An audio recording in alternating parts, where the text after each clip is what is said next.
don't take it. It's a miracle and a glory and the greatest thing to ever happen, so they say, and it'll probably become the law soon that you have to take it. They'll have you swallow a little capsule when you're still a baby. Probably at the same time you're getting your inoculations. The piece of the thing in there weighs only a few grams and will be plucked out of a little pool that will probably be installed in every hospital soon. Those couple grams are more than enough for it to happen. Sure, you'll never get cancer. You'll live until 150. You'll have stronger bones and a more resilient immune system. You'll probably never need glasses or a hearing aid. If you lose something small like a finger, in half a year, you'll have it back. If you lose a whole arm, in 2 years, you'll have it back with nearly full functionality. It's the sort of miracle that's believable enough to catch on. It won't solve all our problems, and it'll even create a few more. Like overpopulation like we never saw coming. But it works, and it's cheap, and it's plentiful, and that's all we need. Sure, they can't quite explain how the thing actually manages to rewrite our genetic code after we swallow a few grams. But they promise the answers will come someday, and that there are no ill side effects. It's from a previously unknown variety of starfish, but they won't even tell you that on the news. I think the story right now is that it's something they're growing artificially.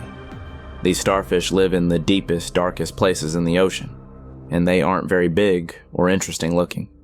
Honestly, we've probably seen them down there before 1,000 times and looked them over. It just so happened that prick with the show about eating weird foods got a hold of one, God knows how, and thought it was a different kind of starfish and ate part of it, and a year later he had that foot he lost back. I'm sure they tore apart his house and tested gallons of his blood and interrogated everyone he ever spoke to. But somehow, they figured out just when the regeneration happened, and eventually found the fucking thing. It had been alive when he ate one of its arms, and I guess he took a pity on it and let the thing live in a tank in his house. Well, this led to that, and eventually they brought up a ton of the suckers. But here's the thing. Think about our technology and innovations. Think about what they're for. Mostly it's to keep us alive longer, make us healthier, help us communicate better. What if, as a race, we'd already had the ability to communicate via thought? What if we were naturally incredibly hardy and long-lived? What if we started out having everything we needed without having to do a bit of work? Our goals would turn to keeping our world the way it was and simply enjoying things. With a mind so powerful it can transmit and receive thoughts with no effort, it stands to reason other amazing things are possible too. With that mind staying completely intact in even the smallest sliver of the creature, one has to wonder just what else that mind can do.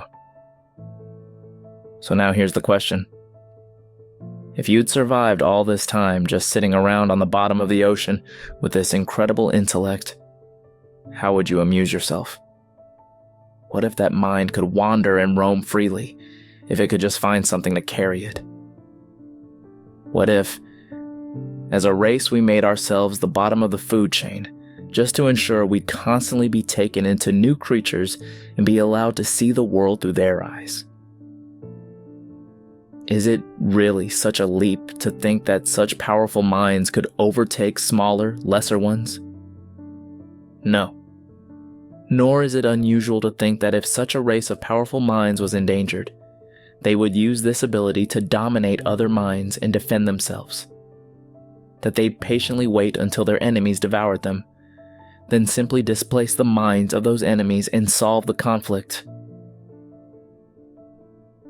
I don't think it's crazy at all, and I don't think it's crazy that there's suddenly a lot more war all over the world.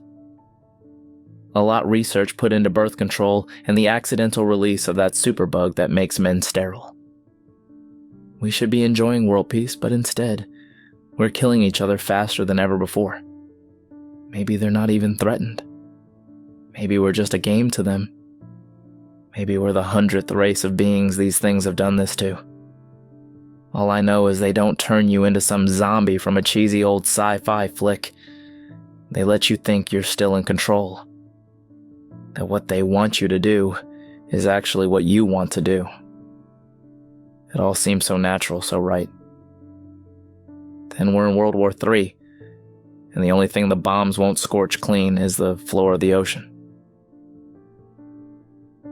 Don't ask me how I know all of this, and don't take that pill.